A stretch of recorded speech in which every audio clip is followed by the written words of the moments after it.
Welcome to rhythm of learning. ഇന്നത്തെ ക്ലാസ്സിൽ നമ്മൾ പഠിക്കാൻ പോകുന്നത് പ്രീവിയസ് ഇയറിൽ പരീക്ഷകൾക്ക് ചോദിച്ചിട്ടുള്ള കുറച്ചധികം ചോദ്യങ്ങളാണ്. അപ്പൊ ഏതെങ്കിലും ഒരു സബ്ജക്റ്റ് ആയിട്ടുള്ള ചോദ്യമല്ല, പല സബ്ജക്റ്റുകളിൽ നിന്നുള്ള ക്വസ്റ്റ്യൻസ് ഒരുമിച്ച് ചേർന്നിട്ടുള്ള ഒരു 50 ക്വസ്റ്റ്യൻസ് ആണ് നമ്മൾ ഇന്നിവിടെ പഠിക്കാനായിട്ട് പോകുന്നത്. അപ്പൊ ക്ലാസ്സിലേക്ക് കടന്നാലോ? ഫസ്റ്റ് ക്വസ്റ്റ്യൻ ഇതാണ്: ലോക മനുഷ്യാവകാശ സംഘടന എന്താണ്? ലോക മനുഷ്യാവകാശ സംഘടന എന്ന് അറിയപ്പെടുന്നത് ഏതാണ്? ലോക മനുഷ്യാവകാശ സംഘടന എന്ന പേരിൽ അറിയപ്പെടുന്നത് ഏത് സംഘടനയാണ്? അങ്ങനെ അറിയപ്പെടുന്നത് ആംനസ്റ്റി ഇന്റർനാഷണൽ എന്ന സംഘടനയാണ്. അപ്പൊ ലോക മനുഷ്യാവകാശ സംഘടന എന്നറിയപ്പെടുന്നത് ഏതാണ്? ആംനസ്റ്റി ഇന്റർനാഷണൽ ആണ്. അടുത്തത് കേരളത്തിലെ Kerala state warehousing corporation. Kerala state warehousing corporation Kerala state warehousing കോർപ്പറേഷന്റെ ആസ്ഥാനം എവിടെയാണ്? എവിടെയാണ് കേരള സ്റ്റേറ്റ് വെയർ ഹൗസിംഗ് കോർപ്പറേഷന്റെ ആസ്ഥാനം? എറണാകുളമാണ്. കേരള സ്റ്റേറ്റ് വെയർ ഹൗസിംഗ് കോർപ്പറേഷന്റെ ആസ്ഥാനം എവിടെയാ? എറണാകുളമാണ്. അടുത്തത് സൾഫ്യൂറിക് ആസിഡ് കണ്ടുപിടിച്ചത് ആരാണ്? ആരാണ് സൾഫ്യൂറിക് ആസിഡ് കണ്ടുപിടിച്ചത്? ആരാണ് സൾഫ്യൂറിക് ആസിഡ് കണ്ടുപിടിച്ചത്? ജോഹൻമാൻ. അദ്ദേഹത്തിന്റെ പേര് ഇതാണ്, ജോഹൻമാൻ. ജോഹൻമാൻ ഹെൽമണ്ട് എന്ന് പറയുന്ന ആള്. അപ്പൊ ജോഹൻമാൻ ഹെൽമണ്ട് എന്ന് പറയുന്ന ആളാണ് എന്ത് കണ്ടുപിടിച്ചത്? സൾഫ്യൂറിക് ആസിഡ് കണ്ടുപിടിച്ചത് കേട്ടോ. ഇനി അടുത്തത് വളരെ പ്രശസ്തനായിട്ടുള്ള ഒരു വ്യക്തിയാണ്. അദ്ദേഹത്തിന്റെ പേര് പാലക്കാട് മണി അയ്യർ എന്നാണ്. ഈ പാലക്കാട് മണി അയ്യർ ഏത് വാദ്യോപകരണവുമായി ബന്ധപ്പെട്ടിരിക്കുന്ന ആളാണ്? മൃദംഗം. പാലക്കാട് മണി അയ്യർ ഏത് വാദ്യോപകരണവുമായി ബന്ധപ്പെട്ടിരിക്കുന്നു? മൃദംഗം. അടുത്തത് രക്തത്തില് പ്ലാസ്മ ഉണ്ട് എന്ന് നമുക്കറിയാം അല്ലെ? ആ രക്തത്തില് പ്ലാസ്മയില് എത്ര ശതമാനം ജലുണ്ട് എന്ന്. അപ്പോ പ്ലാസ്മയില് ജലത്തിന്റെ ശതമാനമാണ് നമ്മൾ പഠിക്കാൻ പോകുന്നത്. എത്രയാണ്? 92%. രക്തത്തിലെ പ്ലാസ്മയിലെ ജലത്തിന്റെ അളവ് എത്രയാണ്? 92% കേട്ടോ. അടുത്തത് കോൺഗ്രസും. ആരൊക്കെയാണ്? കോൺഗ്രസും അതുപോലെ തന്നെ ബ്രിട്ടീഷുകാരും. കോൺഗ്രസും ബ്രിട്ടീഷ് സർക്കാരും ചേർന്ന് ഒരു സന്ധി സംഭാഷണം ഉണ്ടായി. അതാണ് സിംല കോൺഫറൻസ്. പലതുണ്ട്, അതിലൊന്നാണ് സിംല കോൺഫറൻസ് എന്ന് പറയുന്നത്. ആ സിംല കോൺഫറൻസ് എന്ന് നടന്നു എന്നാണ് ചോദിക്കുന്നത്. 1945. അപ്പൊ കോൺഗ്രസും ബ്രിട്ടീഷ് സർക്കാരും തമ്മിൽ നടന്ന വളരെ പ്രശസ്തമായിട്ടുള്ള ഒരു സന്ധിയാണ് സിംല കോൺഫറൻസ്. എന്നാ നടന്നത് സിംല കോൺഫറൻസ്? 1945 എന്ത് നടന്നത്? സിംല കോൺഫറൻസ് നടന്നത് എന്ന് മനസ്സിലാക്കാം. അടുത്തത് ഒരു ദിനമാണ്, നിങ്ങൾ കേട്ടിട്ടുണ്ടോ? അങ്ങാടിക്കുരുവി ദിനം. എന്നാണ് അങ്ങാടിക്കുരുവി ദിനം? അങ്ങാടിക്കുരുവി ദിനം എന്നാണ്? മാർച്ച് 20 കേട്ടോ മക്കളെ. മാർച്ച് 20 അങ്ങാടി കുരുവി ദിനം എന്ന് ഓർക്കുക. മാർച്ച് 20. അടുത്തത് ബുള്ളി ഒരു പദമാണ്. ഇപ്പൊ നമ്മളോട് സാധാരണ രീതിയിൽ ഈ ഗെയിംസുമായിട്ട് ബന്ധപ്പെട്ടിട്ടുള്ള പദങ്ങളൊക്കെ ചോദിക്കാറുണ്ട്. ബുള്ളി എന്നത് ഒരു കായിക ഇനവുമായി ബന്ധപ്പെട്ട പദമാണ്. ഏത് കായിക ഇനം അറിയോ നിങ്ങൾക്ക്? ഹോക്കി. അപ്പൊ ഹോക്കിയുമായി ബന്ധപ്പെട്ട പദമാണ് ഏത്? ബുള്ളി എന്ന് മനസ്സിലാക്കുക. ഹോക്കിയുമായി ബന്ധപ്പെട്ട പദമാണ് ഏത്? ബുള്ളി ട്ടോ. ഇനി അടുത്തത് നോക്കൂ. എവറസ്റ്റ് കൊടുമുടി കീഴടക്കിയ എവറസ്റ്റ് കീഴടക്കിയ ആദ്യത്തെ IAS ഓഫീസർ ആരാണെന്ന്. എവറസ്റ്റ് കീഴടക്കിയ ആദ്യത്തെ IAS ഓഫീസർ രവീന്ദ്ര കുമാർ ആണ്. രവീന്ദ്ര കുമാർ. എവറസ്റ്റ് കീഴടക്കിയ ആദ്യത്തെ IAS ഓഫീസറുടെ പേരെന്താ? രവീന്ദ്ര കുമാർ ആണ്. അടുത്തത് FACT എന്നാണ് സ്ഥാപിതമായത്. FACT എറണാകുളം ജില്ലയിലാണ് അല്ലെ. 1943 എന്ത് സ്ഥാപിതമായി? FACT സ്ഥാപിതമായി. FACT സ്ഥാപിതമായത് 1943. അടുത്തത് നോക്കൂ, നിർഭയ ഭവൻ എന്നത് എന്താണ്, എന്തിന്റെ ആസ്ഥാനാണെന്നാ ചോദിച്ചേക്കണേ? ദേശീയ വനിതാ കമ്മീഷന്റെ ആസ്ഥാനം. അപ്പൊ ദേശീയ വനിതാ കമ്മീഷന്റെ ആസ്ഥാനം എന്താ മക്കളെ? ദേശീയ വനിതാ കമ്മീഷന്റെ ആസ്ഥാനം എന്താണ്? നിർഭയ ഭവനാണ് എന്ന് ഓർത്തു വെച്ചോളൂട്ടോ. ഇനി നെല്ലിന് വരുന്ന ഒരു രോഗത്തിന്റെ പേരാണ് കുട്ടികളെ ബ്ലൈറ്റ് എന്ന് പറയുന്ന രോഗം. അപ്പൊ നെല്ലിന് ബ്ലൈറ്റ് എന്ന് പറയുന്ന ഒരു രോഗം വരും. അതിന് കാരണമായ രോഗാണു ഏതാണ്? ബാക്ടീരിയ. ഏതാ? ബാക്ടീരിയ. അപ്പൊ നെല്ലിന് വരുന്ന ബ്ലൈറ്റ് രോഗത്തിന് കാരണമായ രോഗകാരി ആരാണ്? ബാക്ടീരിയ ആണ് കേട്ടോ. ഇനി ബ്രിട്ടീഷ് ചൂഷണങ്ങൾക്കെതിരെ വളരെ പ്രശസ്തരായിട്ടുള്ള രണ്ട് വ്യക്തികളായ സിദ്ധു, കാനു എന്നിവർ ഒരു കലാപം നടത്തി. ഇവരുടെ നേതൃത്വത്തിൽ ഒരു കലാപം നടത്തി. ആ കലാപത്തിന് വിളിക്കുന്ന പേര് എന്താണ്? സാന്താൾ കലാപം. എന്താ പറഞ്ഞേ നമ്മള്? ബ്രിട്ടീഷ് വിരുദ്ധ ചൂഷണങ്ങൾക്കെതിരെ സിദ്ധു, കാനു എന്നിവർ നേതൃത്വം നൽകിയ കലാപത്തിന്റെ പേര് സാന്താൾ കലാപം എന്നാണ്. അടുത്തത് ഒരു കൃതിയുടെ പേരാണ്. കൃതിയുടെ പേര് നിശബ്ദ വസന്തം എന്നാണ്. കൃതിയുടെ പേര് നിശബ്ദ വസന്തം. അത് ആരാണ് ആ കൃതി രചിച്ചത് അല്ലെങ്കിൽ പുസ്തകം രചിച്ചത്? എന്താണ്? Rachel Carson. അപ്പോ റേച്ചൽ കേഴ്സൺ ആണ് നിശബ്ദ വസന്തം എന്ന കൃതി രചിച്ചത്. ആരാണ്? റേച്ചൽ കേഴ്സൺ ആണ് കേട്ടോ. ഇനി പ്രകൃതിയില് എന്ത് കാണുന്നുണ്ട്? കാർബൺ ഉണ്ട്. ഈ പ്രകൃതിയിൽ കാണപ്പെടുന്ന കാർബണിന്റെ 99% കാണപ്പെടുന്ന ഐസോട്ടോപ്പ് ഏതാണ്? ഏത് ഐസോട്ടോപ്പാണ്? കാർബൺ 12. അപ്പൊ പ്രകൃതിയിൽ കാണപ്പെടുന്ന കാർബണിന്റെ 99% ഏത് ഐസോട്ടോപ്പാണ്? കാർബൺ 12 ആണ് കേട്ടോ.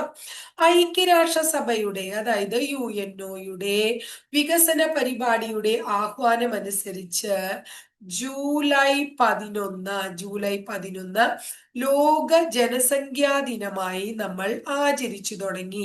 ലോക ജനസംഖ്യാ ദിനമാണ് ജൂലൈ 11. അത് ഐക്യരാഷ്ട്രസഭയാണ് എന്താ പറയാ ഇങ്ങനെ കാര്യങ്ങളൊക്കെ ഇത്തരം ഡേറ്റുകളും എന്താ പറയാ അന്താരാഷ്ട്ര വർഷങ്ങൾ, അന്താരാഷ്ട്ര ദിനങ്ങളൊക്കെ ആചരിക്കാൻ കാരണമായിട്ടുള്ള സ്ഥാപനം.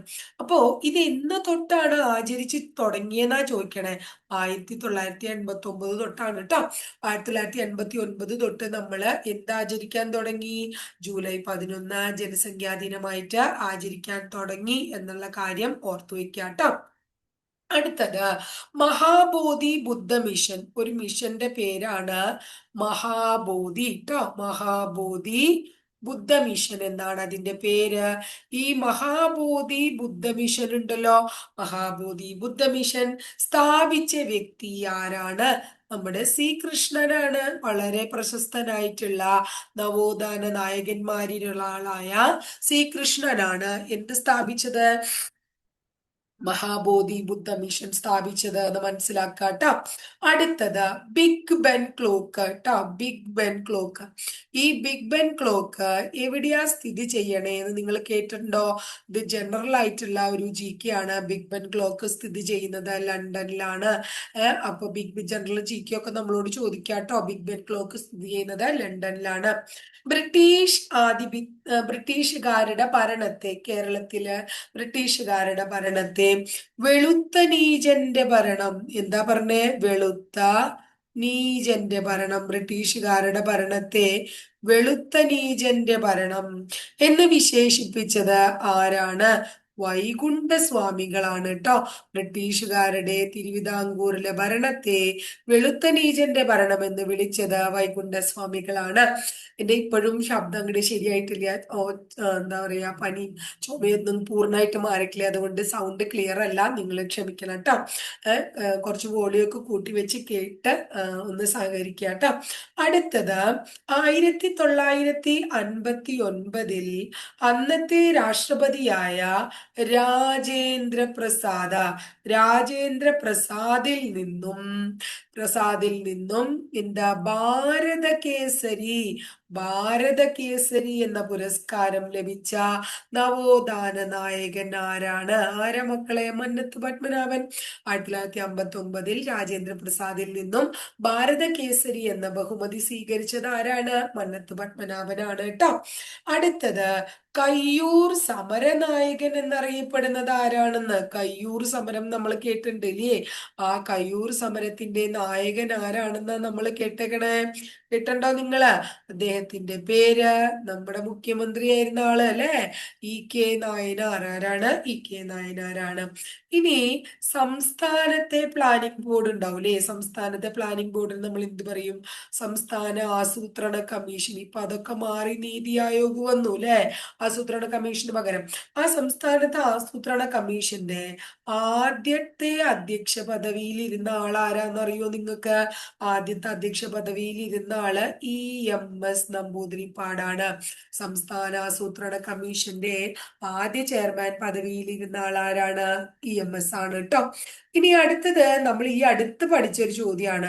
ഹിമാലയത്തിന്റെ നട്ടെല്ല് ഏതാണ്? ഹിമാലയത്തിന്റെ നട്ടെല്ല് എന്നറിയപ്പെടുന്നത്, ഹിമാലയത്തിന്റെ നട്ടെല്ല് എന്നറിയപ്പെടുന്നത് ഏതാണ്? ഹിമാദ്രിയാണ്. എല്ലാവർക്കും അറിയാലോ ഹിമാലയത്തിന്റെ നട്ടെല്ല് ഏതാ? ഹിമാദ്രി. ഹിമാലയത്തിന്റെ നട്ടെല്ല് എന്നറിയപ്പെടുന്നത് ഹിമാദ്രിയാണ് കേട്ടോ. ഇനി 2018 കേരളത്തിൽ വെള്ളപ്പൊക്കം ഉണ്ടായത് എല്ലാവർക്കും അറിയുന്ന കാര്യമാണ്. ആ സമയത്ത് നമ്മുടെ നാവികസേന ഒരു രക്ഷാപ്രവർത്തനം നടത്തുകയുണ്ടായി. അതിന്റെ പേര് എന്താണെന്ന് പഠിച്ചോളോ. ഓപ്പറേഷൻ മദത്. ഇപ്പൊ എന്തിനാ ടീച്ചറെ 2025 2018 കാര്യം പഠിക്കണേന്ന് ചോദിച്ചാൽ അത് കറണ്ട് അഫയേഴ്സ് ആണോ എന്ന് ചോദിച്ചാൽ അല്ല. പക്ഷെ കേരളത്തിൽ ഉണ്ടായ അത്രയും ഭയാനകരമായിട്ടുള്ള ഒരു സംഭവമാണ് എന്നുള്ളത് കൊണ്ട് എന്ത് വേണം ചോദിക്കാം. 1924 99 വെള്ളപ്പൊക്കം നടന്നത് അല്ലെ. ആ 99 കൊല്ലവർഷം 1999 ആ വെള്ളപ്പൊക്കം ഇപ്പോഴും ചോദിക്കില്ലേ നമ്മളോട്? അതുകൊണ്ട് അത് കഴിഞ്ഞു വന്നിട്ടുള്ള അത്രയും പോലും ഇമ്പോർട്ടൻസ് കൊടുത്തിട്ടുള്ള ഒരു ദുരന്തമാണ് ഇത്, 2018 ദുരന്തം അല്ലെ. അപ്പൊ നാവികസേന നടത്തിയത് ഓപ്പറേഷൻ മദത് ആണെന്ന് മറക്കാതെ പഠിച്ചു വെക്കുക കേട്ടോ. ഇനി അടുത്തത്, കേരളത്തിൽ ഏറ്റവും അധികം പ്രാദേശിക ഭാഷകൾ ഉള്ളത് എവിടെയാണ്? നമ്മൾ കേട്ടിട്ടുണ്ട് അല്ലെ. പ്രാദേശിക ഭാഷകൾ കൂടുതലുള്ള കേരളത്തിലെ ജില്ല ഏതാണ്? കാസർഗോഡ് ജില്ലയാണ്. തുളു ഭാഷ സംസാരിക്കുന്ന ജില്ല അല്ലെ. ദൈവങ്ങളുടെ നാട് എന്നറിയപ്പെടുന്ന ജില്ല, യക്ഷഗാനം പ്രചാരത്തിലുള്ള ജില്ല അല്ലെ, കേരളത്തിലെ വടക്കേയറ്റത്തെ ജില്ല. ആ ഇനി അടുത്ത് നോക്കൂ, കൊണാർക്ക് സൂര്യക്ഷേത്രം എല്ലാവർക്കും അറിയാം, ഒഡീഷയിലാണ് കൊണാർക്ക് സൂര്യക്ഷേത്രം എന്ന് നമ്മൾ എല്ലാവരും കേട്ടിട്ടുള്ളതാണ്. ഈ കൊണാർക്ക് സൂര്യക്ഷേത്രം ഉണ്ടല്ലോ, അതൊരു നദീതീരത്താണ് സ്ഥിതി ചെയ്യുന്നത്. ഏതാണ് നദി എന്നാണ് നമ്മൾ പഠിക്കേണ്ടത്?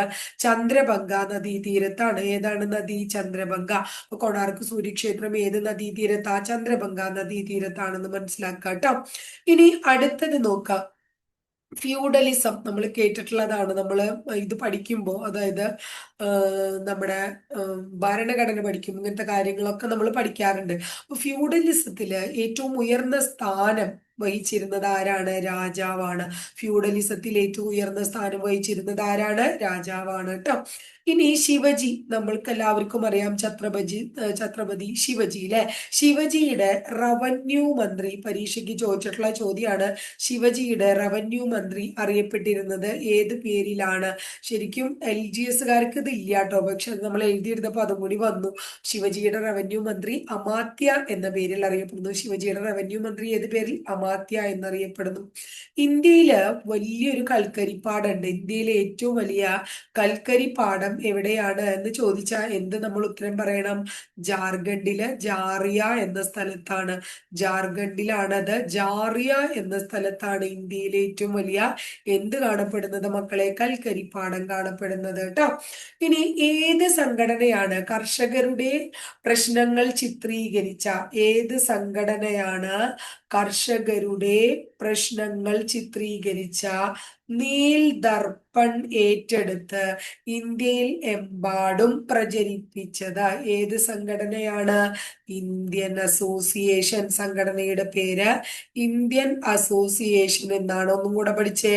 ഏത് സംഘടനയാണ് കർഷകരുടെ പ്രശ്നങ്ങൾ ചിത്രീകരിച്ച നീൽ ദർപ്പൺ ഏറ്റെടുത്ത് ഇന്ത്യയിലെമ്പാടും പ്രചരിപ്പിച്ചത്? ഏത് സംഘടനയാ? Indian association. ഇനി അടുത്തത് നമ്മുടെ മഹാത്മാഗാന്ധി ഖിലാഫത്ത് പ്രസ്ഥാനത്തിന് പിന്തുണ പ്രഖ്യാപിച്ച് കോഴിക്കോട് എത്തിയത് ഏതു വർഷമാണ്?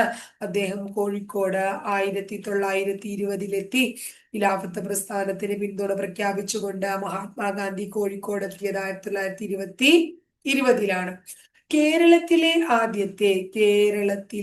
ആദ്യത്തെ സോഷ്യലിസ്റ്റ് പത്രം എന്നറിയപ്പെടുന്നത് ഏതാണ്?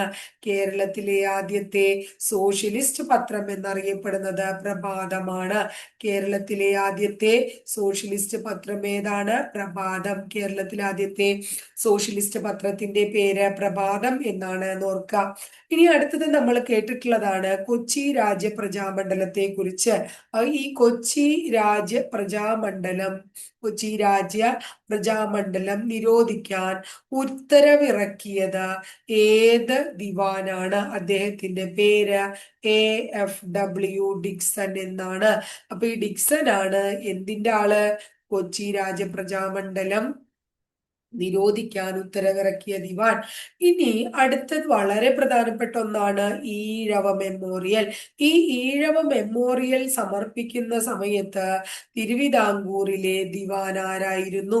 ഈഴവ മെമ്മോറിയൽ സമർപ്പിക്കുമ്പോൾ തിരുവിതാംകൂറിലെ ദിവാൻ ആരായിരുന്നു? ശങ്കര സുബ്ബയ്യയായിരുന്നു. നമ്മൾ പഠിച്ചിട്ടുണ്ട് ഇതൊക്കെ.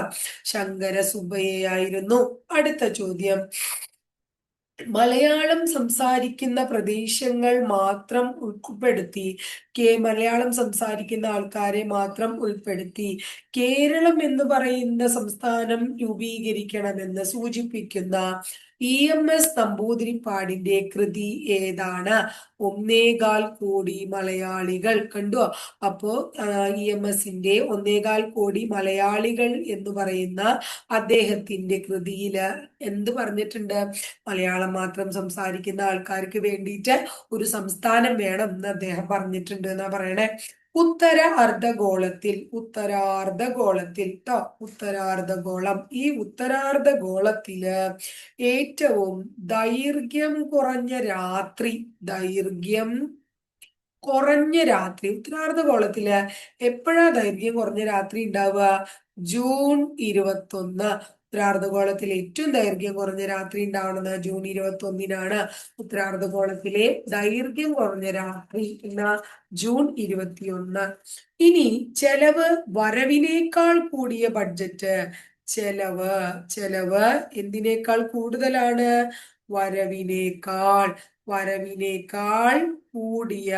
വരവിനേക്കാൾ കൂടിയ ബഡ്ജറ്റിനെ എന്തു വിളിക്കുന്നു നമ്മൾ? കമ്മി ബഡ്ജറ്റ് എന്ന് വിളിക്കുന്നു. ചെലവ് വരവിനേക്കാൾ കൂടിയ ബഡ്ജറ്റിനെ കമ്മി ബഡ്ജറ്റ് എന്ന് വിളിക്കുന്നു. ഇടക്കാല ബഡ്ജറ്റ്. അടുത്തത് ഇടക്കാല ബഡ്ജറ്റ് എന്ന് പറയുന്ന ആശയം മുന്നോട്ട് വെച്ചത് ആരാണ്? RK ഷൺമുഖം ചെട്ടിയാണ്. ഇടക്കാല ബഡ്ജറ്റ് എന്ന ആശയം മുന്നോട്ട് വെച്ചത് RK ഷൺമുഖം ചെട്ടിയാണ്. അടുത്തത് ധ്രുവങ്ങൾക്ക് മുകളിലൂടെ. എന്തിനാണ്? ധ്രുവങ്ങൾക്ക് മുകളിലൂടെ ഭൂമിയെ വലം വയ്ക്കുന്ന കൃത്രിമ ഉപഗ്രഹങ്ങൾ. ധ്രുവങ്ങൾക്ക് മുകളിലൂടെ ഭൂമിയെ വലം വയ്ക്കുന്ന കൃത്രിമ ഉപഗ്രഹങ്ങൾ ഏത് പേരിൽ അറിയപ്പെടുന്നു? സൗരസ്ഥിര ഉപഗ്രഹങ്ങൾ. ധ്രുവങ്ങൾക്ക് മുകളിലൂടെ ഭൂമിയെ വലം വയ്ക്കുന്ന കൃത്രിമ ഉപഗ്രഹങ്ങൾ പൊതുവെ അറിയപ്പെടുന്നത് സൗരസ്ഥിര ഉപഗ്രഹങ്ങൾ എന്ന പേരിലാണ്. എന്താണ്? സൗരസ്ഥിര ഉപഗ്രഹങ്ങൾ എന്ന പേരിലാണ് അറിയപ്പെടുന്നത്. ക്ലിയർ ആയില്ലേ? ഇനി നമുക്ക് അടുത്ത ചോദ്യം പഠിക്കണം. അടുത്ത ചോദ്യം ഇതാണ്. ഇനി അടുത്തത് എന്താണ്? ഹിരൺ എന്ന് പറയുന്നത്. അതുപോലെ തന്നെ ഭഞ്ജൻ. എന്താണ്? ബൻജൻ എന്നീ പോഷക നദികൾ ഏത് നദിയുടെ പോഷക നദികളാണ്? എന്തിന്റെ അറിയോ? നർമ്മദ. അപ്പൊ നർമ്മദയുടെ പോഷക നദികളാണ് ഹിരനും ബഞ്ചനും. ഏതൊക്കെയാണ്? ഹിരനും ബഞ്ചനും കേട്ടോ. ഇനി അടുത്ത ചോദ്യം ഇതാണ്: ഇന്ത്യയിൽ റീജിയണൽ റൂറൽ ബാങ്കുകൾ RRB സ്ഥാപിതമായത് എന്നാണ്? 1975. ഇന്ത്യയിൽ റീജിയണൽ റൂറൽ ബാങ്കുകൾ സ്ഥാപിതമായി 1975. ഇനി ഹിന്ദി കവിതകളുടെ പിതാവ് എന്നറിയപ്പെടുന്നത് ആരാണ്? ചാന്ദ് ബർദായി ആണ് കേട്ടോ. ഹിന്ദി കവിതകളുടെ പിതാവ് എന്നറിയപ്പെടുന്നത് ആരാ? ചാന്ദ് ബർദായി ആണ് എന്ന് മനസ്സിലാക്കാം. അടുത്തത് ഇന്ത്യയിലെ ആദ്യത്തെ ഇൻഷുറൻസ് കമ്പനി എവിടെയാ സ്ഥാപിച്ചേ? ഇന്ത്യയിലെ ആദ്യത്തെ ഇൻഷുറൻസ് കമ്പനി സ്ഥാപിച്ചത് എവിടെയാണ്? കൽക്കത്തയിലാണ്. എവിടെയാണ്? കൽക്കത്തയിലാണ്. അടുത്തത് കൊണാർക്ക് സൂര്യക്ഷേത്രത്തിന്റെ നിർമ്മാണത്തെ കുറിച്ച് വിവരിക്കുന്ന നോവലിന്റെ പേരാണ് ശിലാപദ്മം.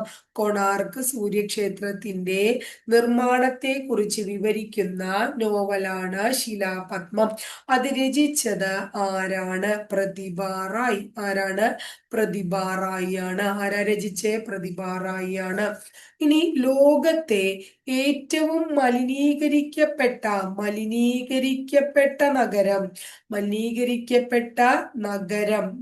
എന്ന റെക്കോർഡ് നേടിയ ഇന്ത്യയിലെ ഒരു നഗരം ഏതാണ്? കാൺപൂർ ആണ്. ഏത് നഗരാണ്? കാൺപൂർ ആണ്.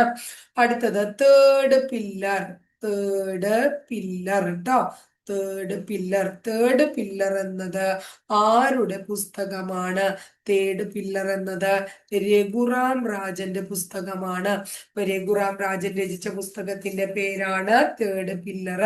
നമ്മുടെ ചട്ടമ്പി സ്വാമി എന്നാണ് സമാധിയായത്? ചട്ടമ്പി സ്വാമി സമാധിയായ വർഷം 1924 1924.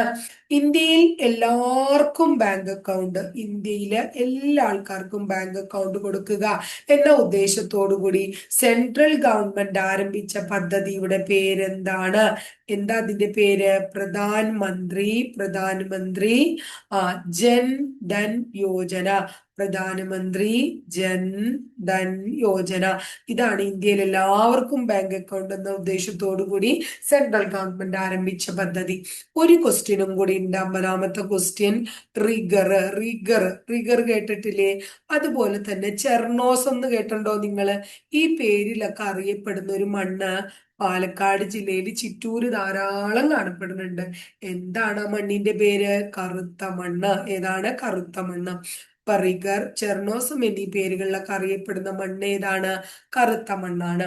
അപ്പൊ ഇത്രയേ ഉള്ളൂ മക്കളെ. ഇത് ടീച്ചർ വ്യത്യസ്തമായിട്ടുള്ള കുറച്ച് പഴയ ക്വസ്റ്റ്യൻ പേപ്പർ, നമ്മളിപ്പോ ലേറ്റസ്റ്റ് ആയിട്ടുള്ള ക്വസ്റ്റ്യൻ പേപ്പറുകളൊക്കെ ആൻസർ ചെയ്യണേക്കാൾ മുന്നേ നമുക്ക് ഇങ്ങനെ എന്താ പറയാ, പ്രീവിയസ് ഇയറിൽ ചോദിച്ചിട്ടുള്ള കുറച്ച് ക്വസ്റ്റ്യൻസ് നമ്മൾ പഠിച്ചു വെച്ചാൽ നമുക്ക് എന്താ ഗുണം വെച്ചാൽ ഒരു 50 to 60% ക്വസ്റ്റ്യൻസും പ്രീവിയസ് ഇയറിൽ നിന്ന് നമുക്ക് ചോദിക്കാൻ വളരെ സാധ്യതയുണ്ട്. അപ്പൊ ആ ഭാഗങ്ങൾ നമ്മൾ അപ്പൊ ഒരു 50 മാർക്ക് നമുക്ക് അവിടുന്ന് കിട്ടിയാൽ അതായില്ലേ.